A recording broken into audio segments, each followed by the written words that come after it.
Welcome to Faceoff. Alright, welcome to Faceoff. We're here with our two competitors, Eric and Liza. We're going to be dishing into some NFL topics, some college basketball topics, and some college football topics. We're going to start off talking NFL, and we're going to start with the defending champion from last week, Eric, who's going to be talking about Tom Brady and the Patriots. Tom Brady lost to a rookie quarterback for only the second time in his career, that rookie, Mark Sanchez, for the New York Jets. Do you think that this is an indication of Brady falling off the map, the Patriots going downhill? Do you think they'll even make the playoffs or even win the division this year? Well, this is a tough question for me because I'm a very staunch Jet fan, and there aren't many of them, but I am one.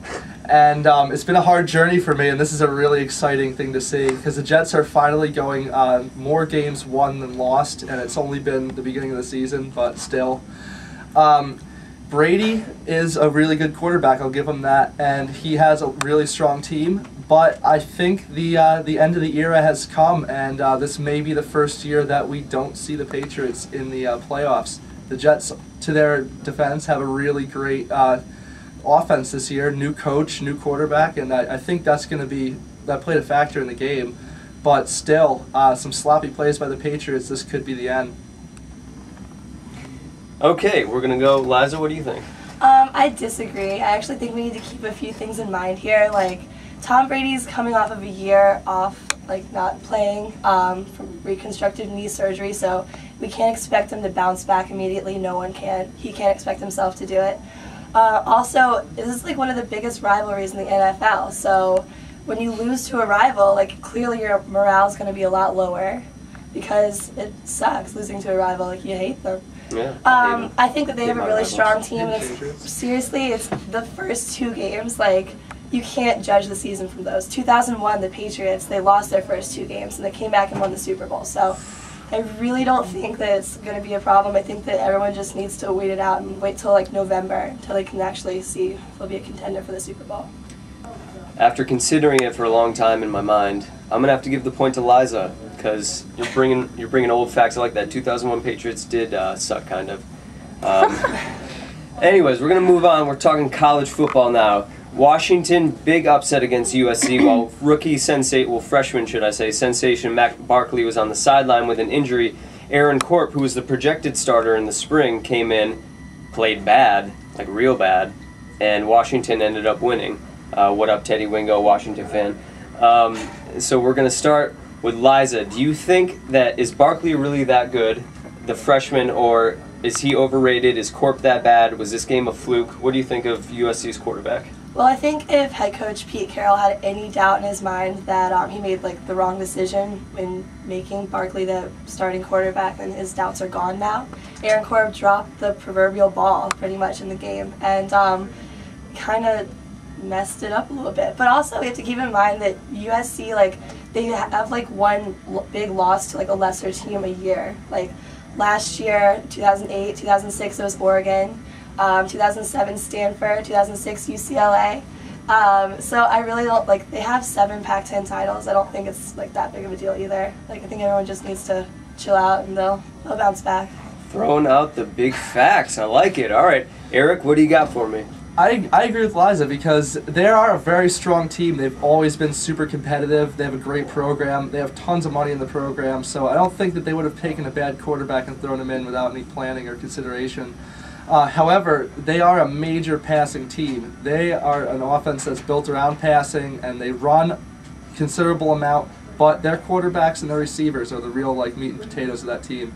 So when you take a quarterback that the whole season has been planned around, when they're making up these plays, when they're working on the plays with the team, and you take that quarterback out of the mix and throw someone in that may not be as strong with those plays, you're going to see like some significant decreases in performance, and it's completely expected from a game that's relatively early, as the season's still young, and he probably hasn't seen any action this year. Just because he's projected doesn't mean that he's going to perform like someone that's coming in, say, freshman quarterback sensations. You know, they're there for a reason, and without them, then it could be a little bit shaky.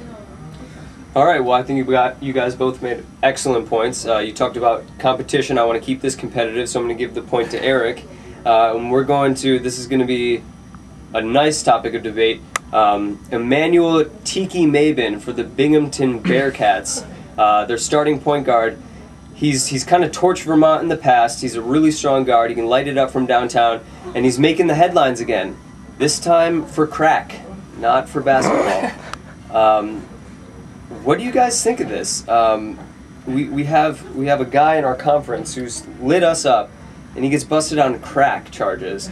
And he's a native of Troy, like our fellow competitor right here. And so I'm going to start with Liza because I want you to get the last word in this. What does this mean, having him busted for crack in terms of the conference and just who deals crack when they're a college athlete? Well, I don't know. The Binghamton Bearcats have had a history of like really weird crimes. Someone last year was caught stealing condoms from Walmart. I think he was kicked off the team yesterday too. I'm not really sure. And then someone got in a brawl in a bar and then fled the country back to Serbia. So yeah, I mean they've dealt with this kind of stuff before, but I mean crack's kind of worse than both of those, I guess. Crack is a big deal. Yeah. So that sucks for them, but it's good for us because they were like our big competitor last year, and now this is really our chance as Catamounts to step up and reclaim the America East. If Marcus Blakely did something like that, I feel like our team would just completely go under, and so like I feel like that's going to be the same thing for Binghamton. All right, and on to Eric. Well, as Eli says, Tiki sure did know how to light it up, but in this case, it was not on the basketball court. As a Troy native myself, I completely understand where he's coming from. You know, it can be hard to find a job in Troy. Crack's a big industry. I mean, I personally have never been involved, but you can see the economics of crack every day out in the Troy streets. So it's really not surprising to hear. Troy High School did really well in high school. Probably had a good performance because of some performance-enhancing drugs. Don't really know what they would be, maybe crack, but... Do you think crack would enhance your performance, potentially? Well, it could definitely give you some more energy. How do you think crack affected his unibrow? Because well, he has a very vicious, Frida-looking unibrow. He really does. Well, he does. He may have been experimenting with some new forms of crack. I've heard of people mixing in just about everything with crack. Maybe someone slipped him some Rogaine in with the crack and it just went to his head, and that it could happen. I mean, I don't really know much about crack, but so in terms of the team, this is definitely going to really hurt them. Where are they going to get their crack from? So, I mean, if they're like going through withdrawal when they're playing UVM, that's going to be really good for us. Hopefully, we see a strong season because of this.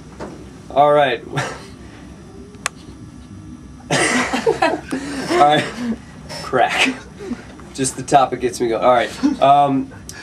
This is a really tough one, guys. I think you made a better point in bringing it back, but Eric's a celebrity on Faceoff right now. I'm giving it to Eric.